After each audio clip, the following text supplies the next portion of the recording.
hosts, Roger and Isaac. We are abolished. And you're listening to The Local on the Zeds. The Zeds. The Local. The Local! The Local. With Mike and Kim, bringing local music, news and interviews. On the Zeds 91.1. It is 10 minutes to 8 o'clock, and are you ready yet?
You are listening to The Local on the Zeds. It's probably my favourite song from Abolished and Ready Yet. And we are finally lucky enough to have a couple of the lads from Abolished in a studio tonight. Welcome to The Local. Thanks for having us. That was a blast from the past, that wasn't it? Oh, yeah. Definitely. So, first up, for those who don't know, who do we have in the studio and who are Abolished? Well, we're half of Abolished. I'm Roger, the bass player. I'm Isaac, the singer. And we've left the other two at home because we can. The Dylans. The Dylans, yes. So no, we're just we're what a four-piece kind of metal band based in Lonsdale, I'd say. Yep. That's where our practice shed is, and we're just doing the original thing, getting out there and trying to bang some heads around. Oh yeah. So, how did you get into music then? Start with you, Rod. I was dabbling here and there through teenage years, and never really took it anywhere. Played a few like home party things with my wife and brother-in-law, and then I met Chad and Dylan, who were the originals in Abolished with us, and we tried to convince them they needed me to come and play bass with them, and eventually they gave in, and then it just took off from there. And then we decided we needed a singer, so I put an ad up on, where did we do that? Facebook? was like band mix or something. One of like these. that, maybe. Yeah, Another band mix. Tinder for bands or something. Yeah, Tinder for bands. That's it. Yeah. And then I'll let Isaac take it from there. Well, yeah. Oh, so in terms of getting into Abolished, yeah, that's pretty much how it was. I'd had a teenage years of music again. My dad is still a musician, and I remember in high school there were some other friends that were looking for a band, and they're like, "Your dad can sing, so you must be able to sing too." And that's literally how it started. Doing like Green Day covers, Blink-182, whatever. And then long dusty road, and I found myself into the jam shed with Abolished in Lonsdale, and they're like, look, do some Metallica covers for Whom the Bell Tolls, stuff like that. Some other weird things. And then I'm like playing with them, like, well, we should do some originals instead. Oh, fuck, aren't we doing some originals? And then toyed with that. And we weren't doing them because we hadn't written them yet. yeah, well, now we're doing them. I wanted straight in. I was like, these guys, we can do something good here. Yeah. So it's Isaac's fault. Oh. Yeah. Otherwise, we would probably just be another cover band. There you go. Yeah, he's brought out all the goodness in us all. Yeah, exactly. So you self-taught? Yes. Cool taught, self. A little bit of both. I studied music at TAFE for a couple of years, which is where I coincidentally met our current drummer, Dylan, like 13 years ago. So I've done some lessons here in the past, but learned most of it in this band, I must say. 8 years we've been in this band, right? 8 years. Yeah, I was self-taught on guitar, and then my wife was teaching me a few things, and then she cracked the shits when I started learning things that she didn't know, and she said, "You're on your own now." And I went, Nice, "All right, well, nice. away we go. So what sort of music were you listening to when you were younger? Well, I've been into metal since I developed my own musical identity. My parents were heavily into the 50s, 60s rock and roll. So when I hit probably 11 or 12, I started getting into what was heavier at the time, into some Twisted Sister and things like that. That's where it started. And then I pretty much stayed metal for a lot of it. But now I branch off into country, blues, all kinds of things now. If it's good music, it's good music. It doesn't matter what genre it is. Yeah, exactly. Yeah, what about You you? hear? Oh, first sort of bands I started obsessing over as a 15, 16-year-old, like Korn, Limp Bizkit, Deftones. Because you're young. Yeah, like I was like, but then I came later into the music. I discovered like Zeppelin and some of the the older sort of stuff that I got back into, and then the 90s. The 90s was late for me. Maybe in the last like 5 or 6 years, I started getting to like Pearl Jam, Nirvana, Soundgarden, that sort of stuff. So yeah, kind of came at it a little backwards there, but. And we still bounce music off each other. I'll pull out things from the 90s when Isaac didn't have his musical identity because he was still in nappies. Oh yeah, you dropping some bangers on me, like some bloody like back catalogue Pantera songs. Yep. That are, fucking yeah. Revolution is my name. That was one you dropped on me. I was just like, what the fuck is this? Yeah. He pulls out more of the newer metal, which is where I wasn't into in the 2000s, and it all blends together. From Definitely. there. Yeah. Very cool. All right, we're going to play a track called Visions now. Yeah. Let's do it. Why not? Why not?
listening to The Local on the Zeds. That was Visions from Abolished. And, of course, we have Isaac and Roger in the studio. I'm going to ask it just in case I didn't. So how did you guys actually get together as who you are now? Because you have had the other... current lineup. Yeah. All right, so this is our fourth lineup. Yep. Is it? Oh, yeah, I forgot about him. Oh, we've had a fourth Yeah, lineup. so Yep. we had the original lineup was Isaac on vocals, I was on bass, Dylan was on drums, and Chad was on guitar. Yep. And then things happened in life. Chad moved on. We replaced him with Jake. Yeah, And Dylan's which was housemate one at of the time. Dylan's mates at the time. That went on for a little while, but there wasn't much happening there. And Yeah. then Jake decided to leave. Dylan came off the drums, and we got one of Isaac's mates, Johnny. But in the background this whole time, Dylan has been finger He's master he's wizard a guitar riffs wizard. Yeah. in the background, and like so finally we got him where he belongs. Exactly. Yeah. He's a good drummer, but he's like a magic finger wizard guitarist. Yeah. Yeah. So we had Yeah. him onto guitar. Johnny was on drums. Then COVID hit, and that kind of just that killed stopped it. everything. Yeah. And It just kind of hit us, right? We had like a successful gig at Enigma. It went well. Everything's looking sweet, and then obviously everything shut down. And and then because nothing was happening, so Johnny decided that was that. He was done. Yeah. Then we went on a hunt for a drummer. And after what did you use? 18 months, Yeah. something like that. We used a computer drummer. Yeah, we tried that. Was it like MT Pro Kit 1.0, something like And that? Dylan would program some drums for us to jam along with and do songs. And then Isaac messaged Wazza, and 12 months later, Wazza responded. Yeah, I messaged him at the start of the year, being like, "Yo, my man's looking for a drummer." He's like, oh, "I'm too busy." Right? 12 months later, he messaged me out of the blue. "You still looking for a drummer?" I was like, "Yes." Oh my God, yes, please. Yeah, and then he's come down. That was about 3 years ago. He's been in now, so that's the Yeah. current lineup. Yeah, because I remember the first lineup, that's for sure. We were just babies then. Yeah. 8 Weren't years we ago. all? Yeah. I still look back at those photos far out. Like, 8 years ago. I mean, that's how long ago it was. Or maybe like, so you'd say 2017. seven from my first gig, maybe. yeah. Yeah, something like that. Yeah. Yeah. So, what's the general process for songwriting for you guys? Well, these days, it's definitely stems a lot from Dylan. I'm going to call him D Money, is how we referred to him in the band. D Money's riffs is pretty much like the driving factor of a lot of it, isn't it? You know. Yeah. And again, it's the programming drums that we had for that year of not having a drummer that he'll write a riff and put like a basic drum beat to it, or something like that he suits the vibe, and then we'll figure it out, and then Wazza will put his own spin on it. I'll put my vocals to it, you put your bass to it, and then we just sort of jam it out till it works. We'll test out some gigs, that sort of thing. Yeah. There's been a few that have fallen by the wayside in the last couple of things. couple that have written and then sort of meh on. Or we and then, played it once live and gone, that didn't work. Let's push that aside. But that's pretty much how they do. Sometimes they come from just jams at practice. Yeah, for sure. Someone will come up with a riff or a beat or something, and then you can tell why Isaac gets excited and jumps around, and we're like, all right, we better keep looping this, or something's going to happen. Yeah. Actually, yeah, you're right. It's both those things. It's like it's the methodical him writing riff, and then it's just the jams, the spontaneous. I record everything in the jam, and I listen back to it and like chop bits out that are good. You know, there might be like 8 minutes of jamming, but like 30 seconds of like gold in there. Yeah. And I always try to like retain those, especially if there's like a vocal idea in there. Like Don't Blink's a good example of this. Is like the very first time we ever jammed it. I had this like, don't blink, you're gonna miss. This just came out in the jam, and that's like part of that song. And just, if anything happens in the jam that's like really good, I always try to like retain that part of it at least. And we use Dropbox between us, so if he comes up with something good, he just throws it into the Dropbox messages and goes, listen to this, and we're working on that next week. Oh, nice. That's We're cool. on it. Yeah. Technology does have its bonuses, I definitely. guess. If people listen to the stuff in the Dropbox, then Yeah. it's good. Oh yes. Usually helps. So, where does that voice come from, Isaac? Oh, a long, dusty road. No, yeah, I've been singing, like I said earlier, since like high school.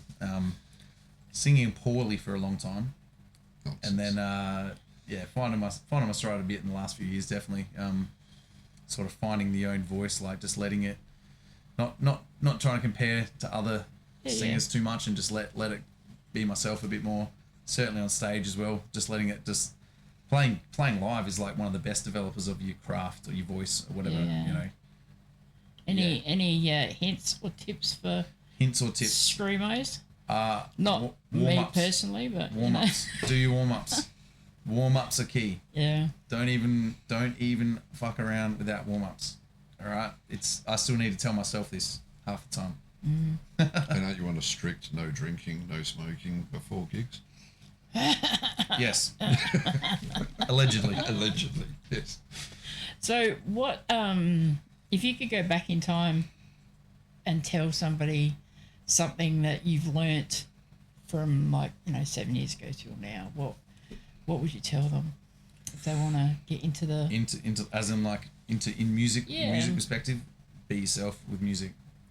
Yeah. Be yourself with it. And with your bandmates, just be yourself with them too. Just don't hold back and do something because someone thinks it's a good idea. If you're not into it, you got to communicate with each other. It's a complicated relationship. It is. It's like being married with 4 people in. You know, except you don't get laid. So it's like being married. So I led you into that I one. hope Didn't I? my wife's not listening. She's listening. Yeah. She's listening. Okay. All right. Let's move on quickly. Do you have a current favourite local band? Oh, that's a tricky one. It depends on how you define favourite. I mean, they all go in and out of Who favour. do you think sort of, things. doing the right thing at the moment? Kind of. Headball. Yeah. Yeah. Yeah. Yeah. I got Headball coming up later. Oh, Hell yeah. Nice. Yeah. I mean, G-Bop, they've done leaps and bounds. oh, freaking amazing. We had them. Their first gig was at our shed, a little tiny gig. Oh And shit! The shit. They were shaking and so nervous, and then we did it again at Unit 3, the same lineup, just in a bigger shed. And Yeah. it's night and day with what they've done. Absolutely. So they're really pushing it out there. Yeah, they're pretty amazing. We got our bro bands and all that. You know? But like in terms of a current band for me, that Adelaide, I'm gonna say Life Pilot because fucking love that band. They're just like the energy at their live show. It's so professional. So professional, nice guys. Yeah. And like they've been killing it for like so long, like over 10 years. And we played with them in Wallaroo. And, the technical difficulties were great, but they just pushed through it. Yeah. They were I playing. was moshing like a fucking 18-year-old again at that show, eh? Oh, it was so good. Yeah. They were playing under fluorescent lights and In the cricket club. in the cricket Yeah, club. that was And shit you'd ghetto. think they were playing, the entertainment centre. They still just put on a show. Yeah. Cool. I'm gonna play Modern Idea next. Ooh. Generally, obviously all songs are different, but what sort of themes? Like, how do you sort of choose what? That's all on Oh, Isaac. That's Isaac. It's I try not to make the lyrics too like personal or just to me. You know, I try to make them a little bit broad, like about subjects that probably everyone might sort of feel or know about in their day-to-day life. Like Modern Idea, right, is about like the ever encroaching advancement of like AI technology on our lives, and what's that taking over, and what's gonna be left at the end, and who's getting left behind. But then wasn't Ready Yet about zombies. No, Ready Yet was about the like the crazy people on the side of the road with the signs being like the end is nigh shit. It was about like those people being right, and they've been like, why you be looking down on me? I was just trying to help you. But then we had a song. That's what that song's about. We had a song about sharks. We had a song about sharks. did. Yeah, we did. That one was straight up just like stealing lyrics from David Attenborough. Hey. Yeah, man.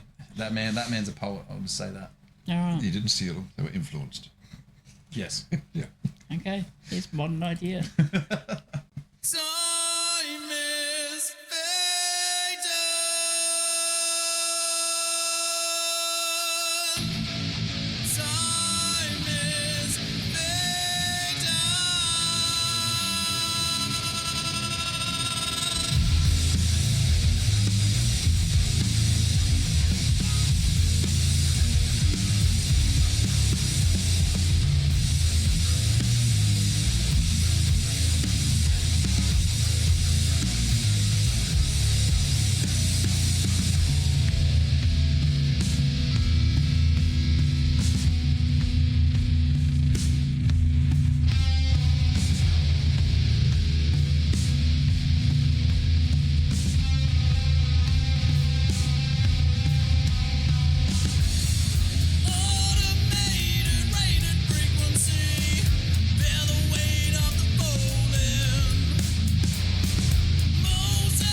You are Good listening program, to the local on the Zeds. That was Modern Idea from Abolished. We still, of course, have Isaac and Roger in the studio. Ooh. So, what's next for you guys? You got any plans for any more gigs? We've got a gig on April 12 at Unit 3 in Lonsdale. We're playing there with Final Morning and Storm the Crown. Oh, So that nice. should be a good one there. Hella good one there. Looking forward to that one because that venue loves us. Apart, and we apart love from them. that little push to get in, I love that place. Yes, Like, you were there, fantastic. Kim. What did you think of it as a punter?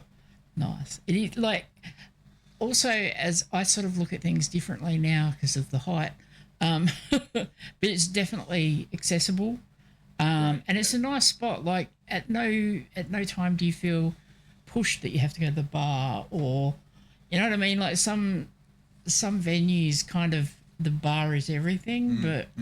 No, it's a very relaxed venue, isn't it? Yeah, and they're really nice people in there, and Yeah, it's so- got the vibe, man. I don't, Yeah, we've been trying to get something happening there for a while because it's a new place. Yeah. And they're new to putting bands on. yeah. And Well, we we've approached got. them and we did it, and then Yeah. I'll quite happily blurt this out on the air, but we do have 10 years coming up this year for the local, as well as the station. Oh. So yeah, we might need to plan something with you guys. You are talking to the exclusive metal promoter for Unit 3 right now from Jumping Pumpkin. well, that's Yeah. the plans. That's the plan. So yeah, Yeah. we'll It is a great make something spot. happen. Like out of all of the spots that I have choice of, I would prefer there over anywhere, even like the MU, mind you, that's got its own issues anyway. But yeah, like if I was to choose, okay, I have to go to town for a gig or here, I would go here Yep. over anything because it's close. It's a nice spot. Exactly. Yep. You've got to know where to go though. I will That's say right. Sure. It's tucked away, isn't it? it's like so hidden in there, and that drive out. I'm glad I don't do that in the wheelchair. But anyway, no, Unit 3 is definitely, and every time they've got a gig plugged, they are always in my list now, and I always mention, they are accessible. Yeah. But yeah, no, it's a nice, and it sounded good too. Yeah. Oh, yeah. that- The lighting, however, We're working on that. Yeah, for we the next- got that. We've got that sorted for the next one. So We had to like Frankenstein some of our own like equipment in to like make that gig I work. saw that. But it was really raw. Like it was just like the amps and the drums, like kick drum mic'd, vocals, and that was it. Everything else was just like straight out of the amps. Yeah. That really like raw. we'd been down and Old we school discussed sound. it. So what have you got? What can we do? How can we make this work? And they Yeah. worked with us to do it. We worked with them. Everyone was happy at the end. Yep. And they just want us to keep doing it more and more. Awesome. So we're there on April 12. Then what do we got after that? April 24, we're at the Cranker. Yeah. For probably the last time at the Probably the current last Yeah, setup yeah. location for us. for a while. Yeah. With Bong Coffin and Tabula Rasa. God, yes. I was so chuffed when I heard a little rumour that they were coming back around the block again. Tabula Rasa. We had them Oh, down at God. Unit 3 watching us at the last Yeah, one. And yeah. I think that lit a fire in them. And they Yeah. said, Yeah, we yeah. need to do this. So yeah. Awesome. Hell yeah. Nice. So thinking of music, how do people get a hold of your music? we're on Spotify. We're on Spotify. And when you do distribution, you end up on a whole heap of other ones that I don't even know which ones we're on. Yeah. But Spotify's the easiest one. I'm looking towards getting us onto YouTube Music as well. And Yep. hopefully we're going to maybe do a film clip or something at some point. Oh, And Oh, nice. we got all in the yeah. There's all lots the of pipeline. plans. It's just making it all come together. And getting more songs recorded as well. That's- is a priority that's for this coming year. up. Yeah. Maybe take a little step back from gig and try and get some more stuff recorded. Well, not yet. We got gig We've got for a minute. gig. but But if they don't want to do Spotify, they just have to come to a gig and see what we do. Yeah, That's right. exactly. Yeah. Pretty much. So, what do you want people to take from your music? That's a tricky question. That's a very tricky Just question. good times. We just want people to watch and just go, wow. I end up with a neck ache. That's it. I need I need to know how to do effective neck stretches because after the gig I'm fucked. The headbanging, it comes with the hair as well. That's all part of it. I probably wouldn't even be in the band if I didn't have No, this. if you cut your hair, you're out. That's it. We'll use AI to replace you. Too easy these days. Too easy. what should people get from it though? For me, doing music's about like just being in that moment, kind of forgetting about life's problems, and just like, you know, expressing yourself and like all those cliche things, but they're cliche for a reason, you know. Like, yeah, hopefully someone can listen to our song for like 4 minutes or 7 minutes, and just maybe just forget about shit for a while, and you know, yeah, groove along with it. Yeah. Well, That's the that's like Yeah. the best thing I could say. Yeah. 7 minutes and 8 seconds. Don't blink. yeah, that's ironic, isn't it? It's our longest song and it's called Don't Blink. Don't blink or you miss it. Thank you for coming in and having a chat. And yeah, come in again with new music, definitely. Oh, we will. Hell We always yes. send it to you as soon as it comes out. You're at the top of the list to get it. No, Damn it's straight. special. All right, thanks, guys. Awesome. Thanks for having us. Cheers. Thanks for having us. Ooh.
Hi, my name is Hayley, and you're listening to Local on the Zeds.